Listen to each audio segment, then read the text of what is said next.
So this is the first 100 of the SIG Sauer P320 full-sized 40 Smith & Wesson. And what you see up here in the corner is the bang switch patch. The bang switch is related to the Military Arms channel. That's the bang switch is the blog page, which, by the way, is a very good one. I just want to give them a little love. So that patch is up there for two reasons. Number one is just to show a little love and kind of direct people who may not know about the bang switch over to it. And number two, because in a recent video from Military Arms Channel, there was a little bit of disparagement about people who do, reviews on guns where they just sort of open the box and put 100 or 200 rounds through it and all that. So I'm feeling very self-conscious now because I just watched that video and I'm about to do one of those types of videos. So, so I'm putting the bang switch patch up there to remind me that not everybody thinks it's a good way to go. It is the first 100, and I'm going to do it anyway. And the first thing I want to say about the SIG Sauer P320 that I've already said in a couple of other videos about this line of pistols is what a fantastic idea I think this is. What a great concept. And how I think that SIG Sauer has not only come up with a great concept, but they've executed the concept really well. And that's important. You know, we all have great ideas, but getting a great idea to reality is usually what separates the men from the boys. And I think that SIG is on their way to potential greatness with this particular gun, with a couple caveats that I'll bring up along the way. So the first thing is I put about 200 and almost 250 rounds. I think the actual count was 244 or something. So I hope that's enough. I have to say it's just a pure joy to shoot. And that's been my experience with each of the sizes of the P320. This one is the large size, full-sized if you will. Sort of the duty pistol size, and I've also shot the compact and I've also shot the subcompact. Now I shot the compact and subcompact in 9mm, so when I got the kit for the full sized, I wanted to change that up a little bit. I wanted to move up to 40 Smith & Wesson. It shoots just as good. The ergonomics are fantastic. It's very comfortable in your hand. It feels very natural, sort of like you were born holding it. Good sound ergonomics and a good general hand feel. Everybody's hand is going to be different. This is the medium. So you can see here where it says full medium. And that means full-sized, but medium grip. Right? All of the grip frames are available in small, medium, and large, but most of them ship typically with medium being the standard. The other things, ergonomically that I found is, I really like the beaver tail that they've got on the back. It really helps me to just sort of wedge the web of my hand up in there. It's got a nice undercut under the trigger guard, allows me to get a good high grip. And once I do that, when I get that finger up under that trigger guard and the web of my hand in that beaver tail, I'm nestled in. I'm ready to shoot. My hand knows where it is, so I really like that.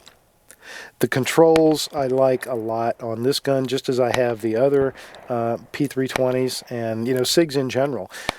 The slide stop release is right here where I can get it with my thumb without really altering my grip, and that's important. The mag catch is right there where I can get it, and it's really a good one. It's easy to reach, it's easy to operate, and very positive ejection of the magazine. And the trigger reach is ideal. It puts my finger right where I typically like to have my finger, and that is just into the pad of the fingertip. But before we get into talking about the shooting and the experience there are a couple of things I did not like or do not like about this specific gun. But let me qualify that, because what I don't like have to do literally with this very specific copy, and it's the kit that they sent. Again, the way this gun is made, the fire control group inside is the actual firearm, right? And in this case, I took this out of my subcompact, put it into this kit. If you haven't seen that video, go back and look for it, and I'll show how that's all done. And I showed a little bit during that video that up at the top of the slide there were a lot of scratches and mars, and you can maybe see a little bit of that here. That was disappointing, you know, and it really, this, you know, one of the best things about SIG Sauers is their finish. This nitron finish that they have is practically indestructible. So I'm really amazed that this is so marked up. They must have, you know, dragged this out, you know, they must have tied this to somebody's bumper in the parking lot that just got married or something and had them drag it around the parking lot a few times to get these marks on it. There's also a little mar in the rear sight. Now you're going to say, man, you are really just being picky now. But the thing is, there's a little mark right above the right dot, sort of at the 1 o'clock position to that right dot. And it just draws my eye to it. Whenever I'm shooting, my eye just keeps, you know, I'm sort of thinking to myself, don't look at the mark, don't look at the mark, don't look at the mark. And of course, that makes you look at the mark. So it just annoys me. And that's, you know, some scuff that was, or, you know, little mar that was put in there. So there's those two things. It was all scarred up here, and then you got this mar on the back sight.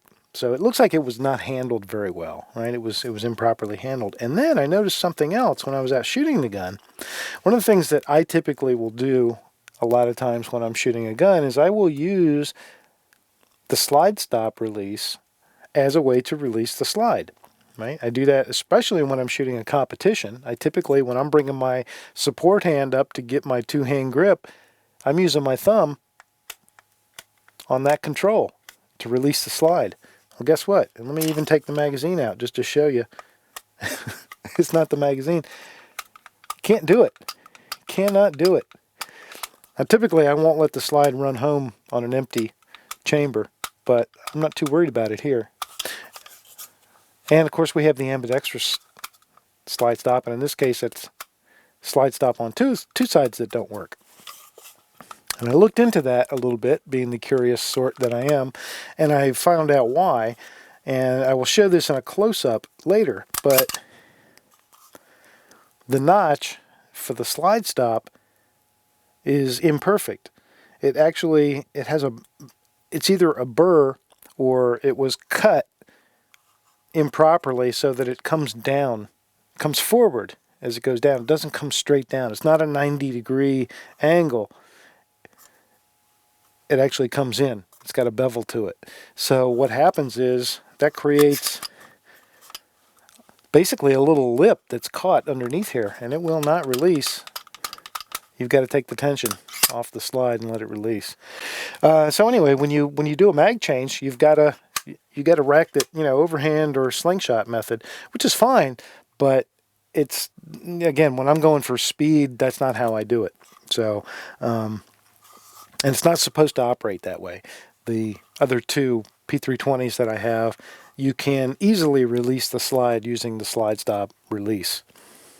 So I've got a slide stop notch that is not correct, and I've got just a lot of abrasions and you know, physical mars on the gun. So those are the I don't like it things. Now, having said that, I absolutely love this gun. This is a fantastic gun. It is every bit as good as the other two P320s that I have, and now I have full-size, medium, or now I have full-size, compact, and subcompact. Before you guys all leave comments that I know you will and say, you know, you need to contact SIG and, you know, talk to them about the quality and on all that. And yes, that's obviously that's good advice. And I did contact SIG, and the reply I got was, you know, we'd be happy to swap that out for you, but we don't have any in stock. So it basically between the lines was, you know, yeah, if you want to just sit that thing in the safe for a couple months until we get, you know, a supply, we'll swap it out for you. I don't have that kind of patience. You know, if this was going to be a safe queen, or it was going to be, you know, a gun for some other purpose, I might consider doing that. But I just wanted to get this thing out and shoot it. So I decided that I'm just going to have to suck it up and put up with the imperfections and take it out and shoot it anyway, which is what I did. But and and I don't have any regrets. I made my decision, so I stand by it. This gun was absolutely fantastic to shoot. It shoots very flat. For 40 Smith & Wesson, you've got just enough weight here. And I notice when I hold the gun, it's a bit front heavy.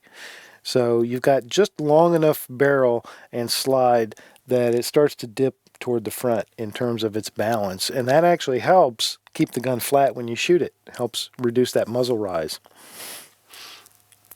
Accuracy is good. You can see this target right here. And this was shot offhand at 7 yards. So nothing spectacular in terms of distance or, certainly nothing to brag about in terms of any kind of insane shooter skills.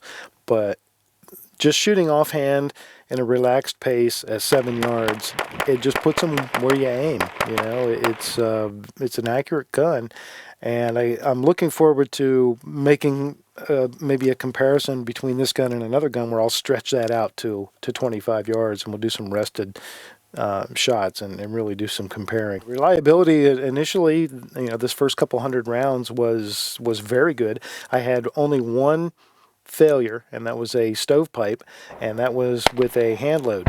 And I typically load my hand loads for 40 Smith & Wesson relatively light because I use them for competing, and so I want them to have as little recoil as possible.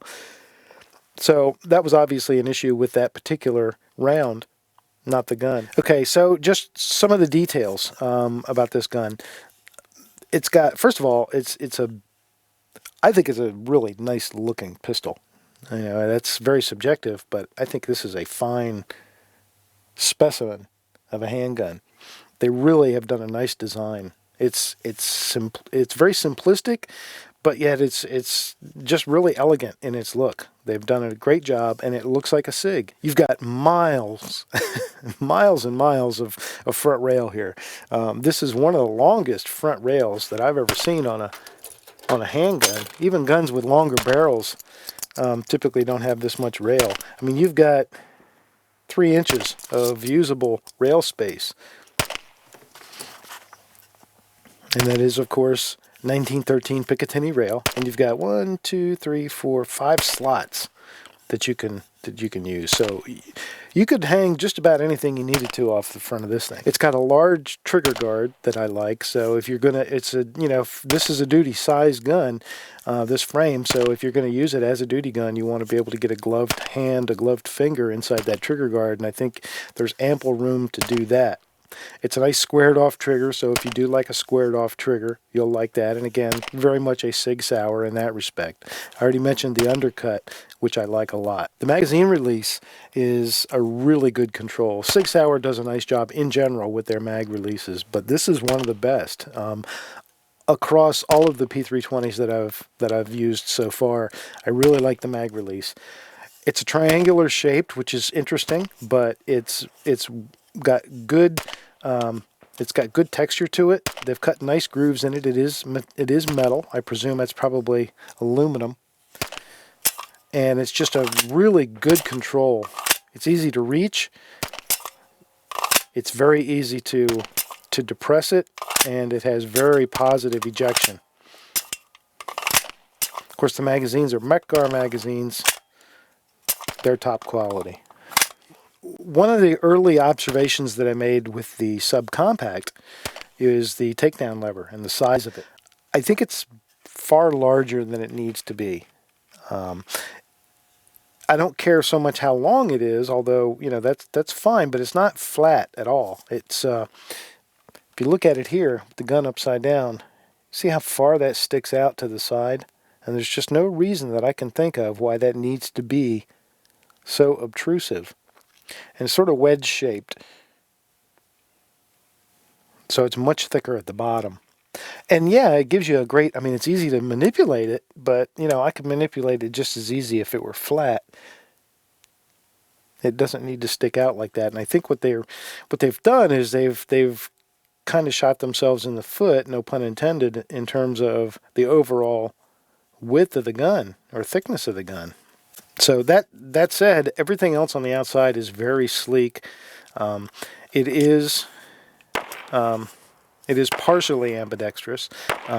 I hear people say that the gun is fully ambidextrous, and that is incorrect. The magazine release can be reversed for left hand or right hand use, but it can only accommodate one at any given time. The word ambidextrous means that it can be used both ways at any given time.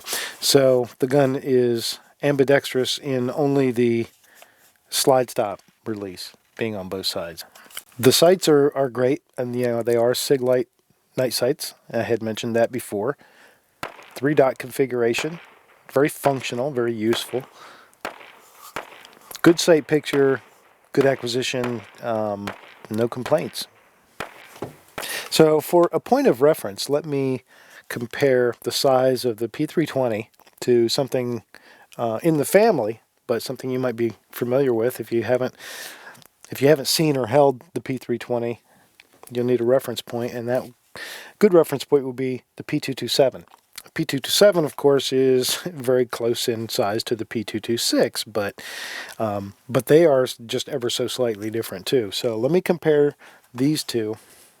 The P320 is maybe 1/4 of an inch longer, but they're very similar in length, very, very similar in thickness. Now, of course, the P227 is a little thicker because it's a 45 ACP, so it's accommodating a thicker cartridge. This is the E2 polymer grip on the SIG Sauer P227. This is the molded grip frame of the P320, but it's a very, very similar texture. So down the road, after I've had hundreds more rounds, maybe thousands more rounds through it, I will embellish and give more of a thought on long-term use. The P320 line, again, I think is a fantastic idea. I think it's a great engineering concept. I think it's a fantastic marketing concept. I think if SIG Sauer is going to have any problem with this pistol and this line of pistols, it's going to be either there's some design or engineering flaw that's going to become apparent, that something they didn't think of that's not quite right. So there's either going to be some sort of mechanical problem manifest itself, which I don't think is going to happen at this point in time. This pistol in this size has been out for a year now, and I'm sure there are tens of thousands of rounds that have gone through a lot of these pistols. So I think it's well proven in that respect. But that could still happen. There could be something wrong with the design that shows itself over time.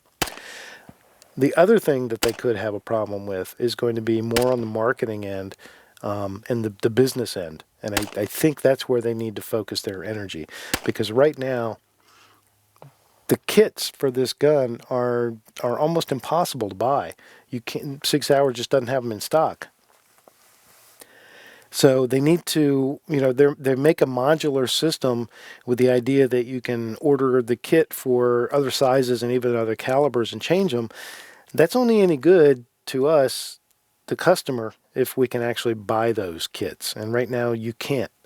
I was lucky to get this one, and just to add insult to injury, they have recently raised the price from, I think it was $302 for the kit to $399. That is no small increase, So they're devaluing their own product. So they're basically saying now it's not going to be as cost effective for you to go with this modular system as it was just a month ago. And now I don't know whether they found out that they couldn't keep that price that low and make any money, which is, that's fine, but they did make the mistake of hanging it out there at that low price and then raised it. So I think where they're going to have a problem, if they have a problem, is going to be on the marketing and the supply chain end. You need to make sure the customers can get a hold of these kits. They can order them, and you need to keep the price cost effective. All right, so having said that, I'll get down off my high horse. So I don't usually go all fanboy over stuff, but I kind of feeling that way about the P320 line. I like it a whole lot, and I'm hoping that I will do a lot more with it, and that SIG will keep it available so that I can.